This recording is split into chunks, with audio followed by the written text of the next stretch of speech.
Hey, JCake here, and I want to thank you for sharing part of your day with me.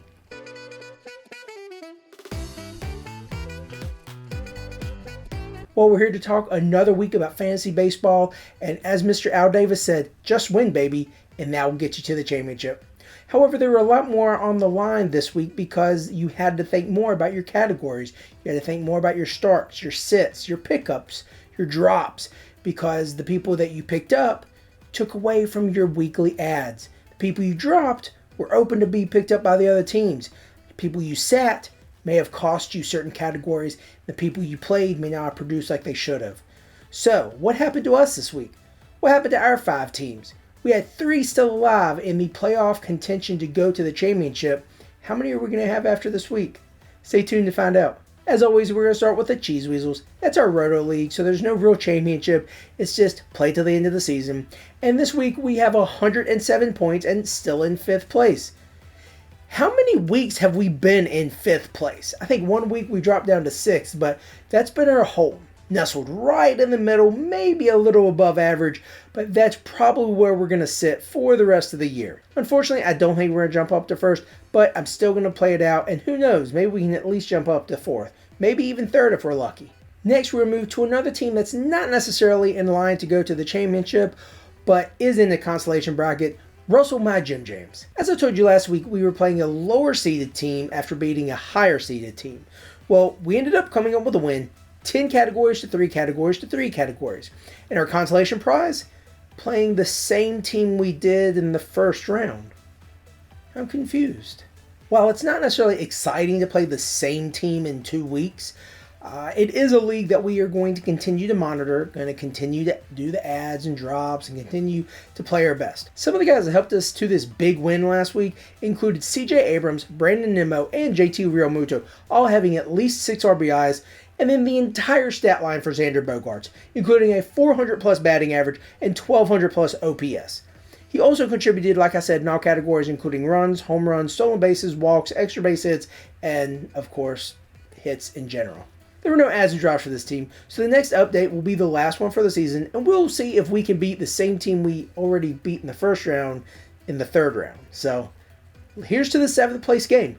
And next, we're going to move to Peach Creek Purgatory, the team that we took over 99% of the way through the season. We are now in the 2nd round of the consolation bracket and are already outscoring the other team by 400 points. In fact, we are the highest scoring team in the entire league at this point in time, including the 2 teams in the championship game. I'm definitely looking forward to next year when I am confident I will do better than the 4-16 record that we took over. Some of the guys that have actually helped me to this almost 400 point lead include Ronald Acuna and Blake Snell, each having at least 80 points scored for me, and Corey Seager, who had 61 points for me. The guys on the ad list include Ryan Yarborough, Tyrone Taylor, Johan Rojas, and Jose Buto. And the guys on the drop list include Zach Thompson, Hunter Renfroe, and Garrett Mitchell. And now we're going to move to the 2 teams that were still in the semifinals fighting to go to the championship game, the Kent Murphy Dingers and the Funky Junky Joker Monkeys. We're going to start with the Kent Murphy Dingers, who had a miracle Sunday in the quarterfinals to come back and win. This week, we were in a matchup with the person who won our division. We were chasing him the last half of the year and were unable to catch him, so we were seated in 6th and he was seated in 2nd. It was going to be a tough matchup. I already knew that. Looking ahead, I knew that he had a lot of stolen bases on his team. We were averaging 8 per week and he was averaging almost 10 per week. So that's where I wanted to put most of my focus. Luckily, I had guys with multiple stolen bases, including Nolan Jones, who had 4 by himself. Another guy that really helped me out with the RBIs was JT Realmuto, racking up 7. While some of the hitting was great, there were a few guys that really let me down, the biggest being Nolan Arenado. He really disappeared for me this week in one of the most important weeks for me and ended up going in the IL. Unfortunately, I left some stats on the bench, including home runs, RBIs, and stolen bases. There were pitchers that also let me down, including Julian Merriweather, Carlos Estevez, and Tristan McKenzie, all giving up multiple runs, walking way too many people, and raising my whip to a point where I could not come back. Overall, my pitching let me down in wins, strikeouts, and whip, as I mentioned before, and unfortunately, I did lose this week 3 categories to 5 categories. I'm now playing in the 3rd place game, which is really demoralizing. It's really frustrating, but there's still some money I can win, so I guess we'll keep trying. The ads this week included Cabrian Hayes, Joey Lucchesi, Sawyer Gibson-Long, Jameson Taillon, and Thairo Estrada. And the drops included Jordan Wicks, Sean Manaea, Cole Reagans, Hunter Brown, Ryan Pepiot, Joey Lucchesi, and Jameson Taillon. And now moving to the Fantrax League to talk about the Funky Junky Joker Monkeys. We were on a 10-game win streak. We were playing to go to the championship game. We had momentum on our side. We had our cheat codes. We had everything we needed. And this week, there were some guys who performed huge for us, including Xander Bogaerts, Ronald Acuna, and Nolan Jones, who each scored at least 43 points for me. Pitching-wise, of my 13 starters, only 2 of them scored 20-plus points, and the highest scoring person did have 23. That was between 2 starts. There were some clunkers, including Logan Allen getting me -3 and Bryce Miller getting me -1. Some of the adds and drops did not pan out like I wanted them to or needed them to. Speaking of adds and drops, the adds included Joey Lucchesi, Bailey Ober, Colin Ray, Ryan Yarborough, and a bulk guy who ended up being my last ad for the week, David Daniel. I also included Willie Castro because Nolan Arenado was failing me. He disappeared. The drops included Raisel Iglesias, Zach Thompson, Colin Ray, Joey Lucchesi, Mackenzie Gore, and TJ Friddle. So this week, I was playing the number 1 team in the league. They had scored the most points over the course of the season, and I had scored the most points over the course of the last 10 weeks. I knew it was going to be a good game. I knew it was going to be close. I knew I was going to come out with the win. It's a good thing I didn't make a bet, because unfortunately I lost. 533 to 458. Man.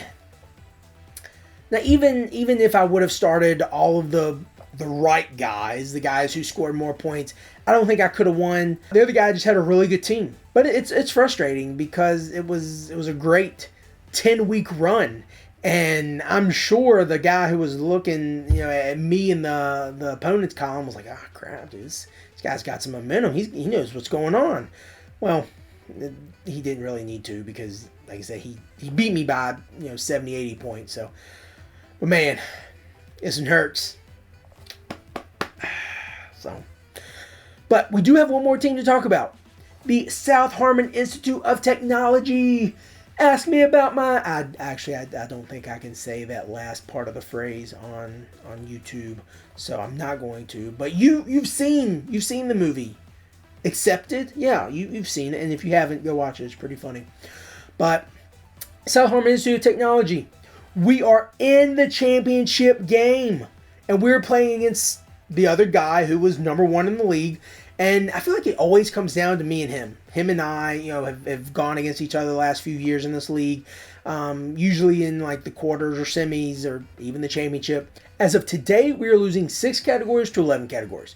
But yesterday we were tied at 8. So that goes to show you how close the categories are. And I still have lots of days left to fix my lineups, use my adds and drops, and get back into it and make sure we bring home a championship to the JK channel. Well, that does it for the wrap-up for the weeks. It was not the update I wanted to give you all with the losses in the semifinals, but we are still alive in one league. Hopefully, we'll bring a ship to you next week, and we'll be talking to you about that, along with the adds and drops, and how we do in the consolation brackets. So, this is J-Cake, and I want to thank you for sharing part of your day with me.